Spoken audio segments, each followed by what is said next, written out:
Today, we tell a traditional American story called A Tall Tale. A Tall Tale is a story about a person who is larger than life. The descriptions in the story are exaggerated, much greater than in real life. Long ago, the people who settled in undeveloped areas of America first told tall tales. After a hard day's work, people gathered to tell each other stories.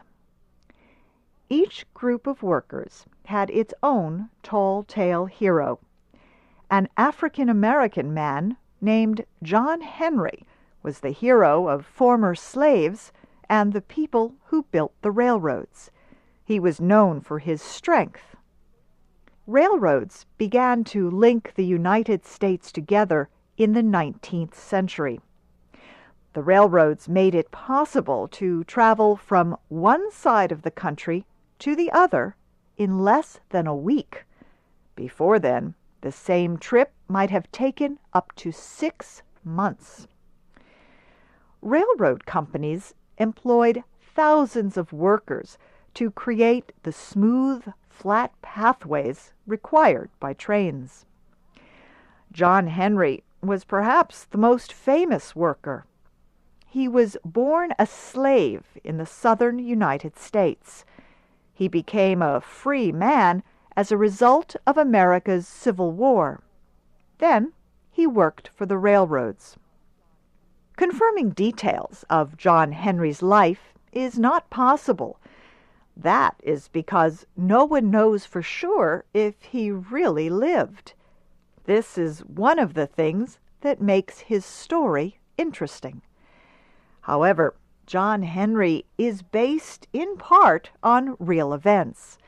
Many people say he represents the spirit of growth in America during this period. Now, here is Shep O'Neill with our story.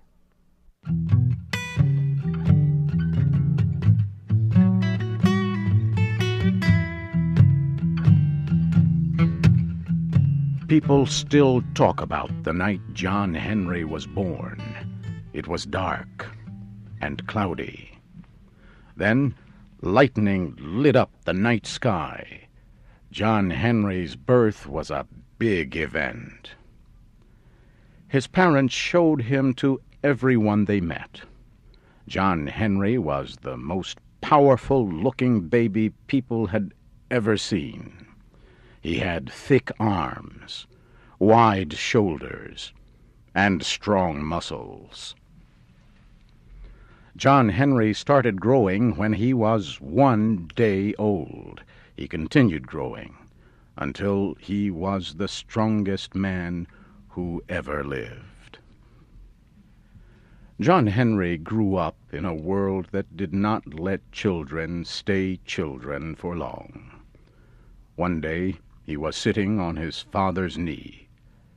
The boy picked up a small piece of steel and a workman's tool, a hammer. He looked at the two objects, then said, "A hammer will be the death of me." Before John Henry was 6 years old, he was carrying stones for workers building a nearby railroad. By the age of 10, he worked from early in the morning until night. Often he would stop and listen to the sound of a train far away. He told his family, "I am going to be a steel driver someday." Steel drivers helped create pathways for the railroad lines. These laborers had the job of cutting holes in rock. They did this by hitting thick steel drills, or spikes. By the time John Henry was a young man, he was one of the best steel drivers in the country. He could work for hours without missing a beat. People said he worked so fast that his hammer moved like lightning.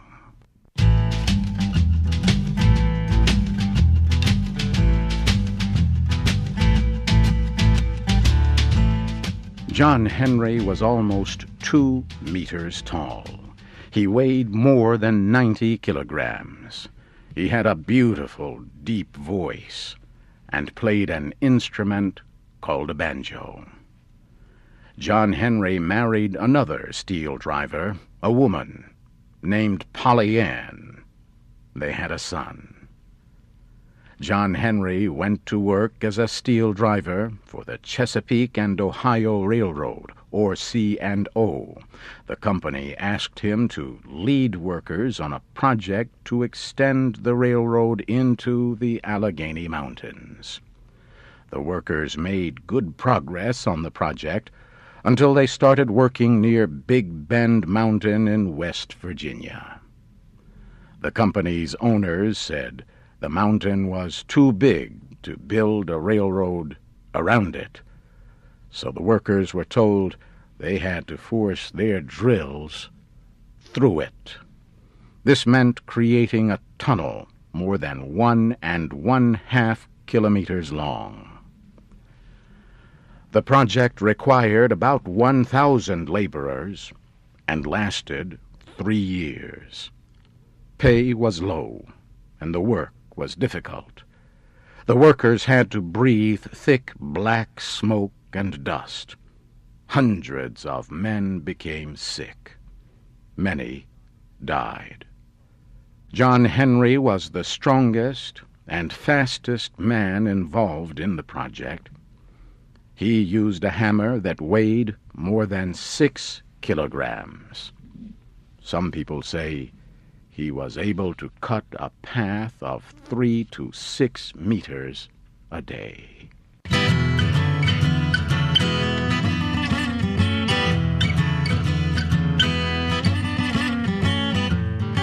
That July was the hottest month ever in West Virginia. Many workers became tired and weak in the heat. John Henry was concerned his friends might lose their jobs, so he picked up their hammers and began doing their work. One week he did his own work and that of several other steel drivers. He worked day and night, rarely stopping to eat. The men thanked John Henry for his help. He just smiled and said, "A man ain't nothing but a man. He has just got to do his best." The extreme heat continued for weeks. One day a salesman came to the work area with a new drilling machine powered by steam. He said it could drill holes faster than 12 men working together. The railroad company planned to buy the machine if it worked as well as the salesman said.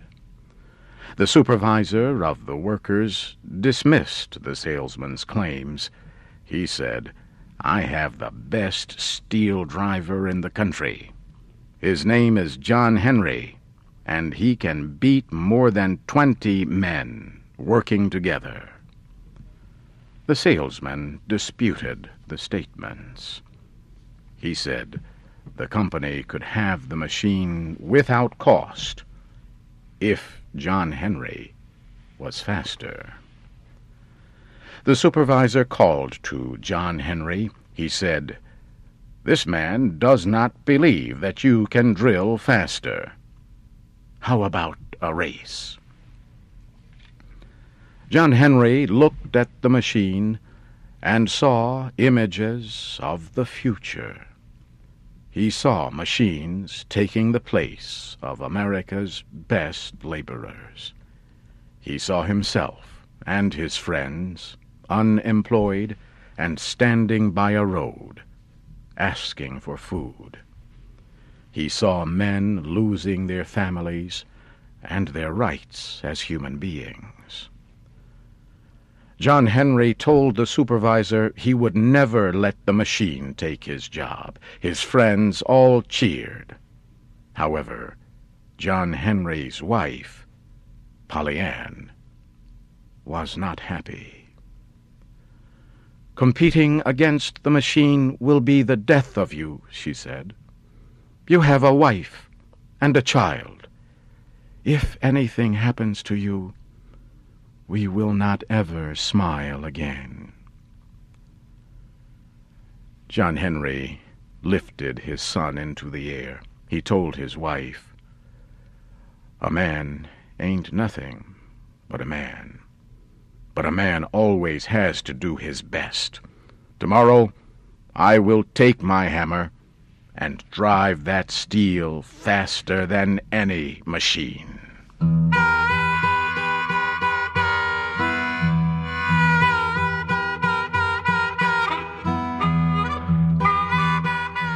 On the day of the big event, many people came to Big Bend Mountain to watch. John Henry and the salesman stood side by side. Even early in the day, the sun was burning hot. The competition began. John Henry kissed his hammer and started working. At first, the steam-powered drill worked 2 times faster than he did. Then he started working with a hammer in each hand. He worked faster and faster. In the mountain, the heat and dust were so thick that most men would have had trouble breathing. The crowd shouted as clouds of dust came from inside the mountain. The salesman was afraid when he heard what sounded like the mountain breaking. However, it was only the sound of John Henry at work. Polly Ann and her son cheered when the machine was pulled from the tunnel. It had broken down. Polly Ann urged John Henry to come out, but he kept working, faster and faster. He dug deep into the darkness, hitting the steel so hard that his body began to fail him. He became weak, and his heart burst. John Henry fell to the ground. There was a terrible silence.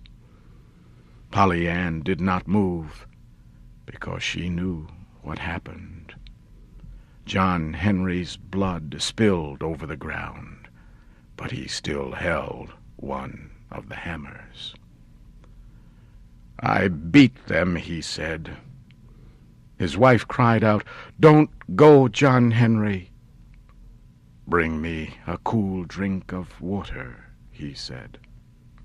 Then he took his last breath. Friends carried his body from the mountain. They buried him near the house where he was born. Crowds went there after they heard about John Henry's death. Soon, the steam drill and other machines replaced the steel drivers. Many laborers left their families looking for work. They took the only jobs they could find. As they worked, some sang about John Henry. John Henry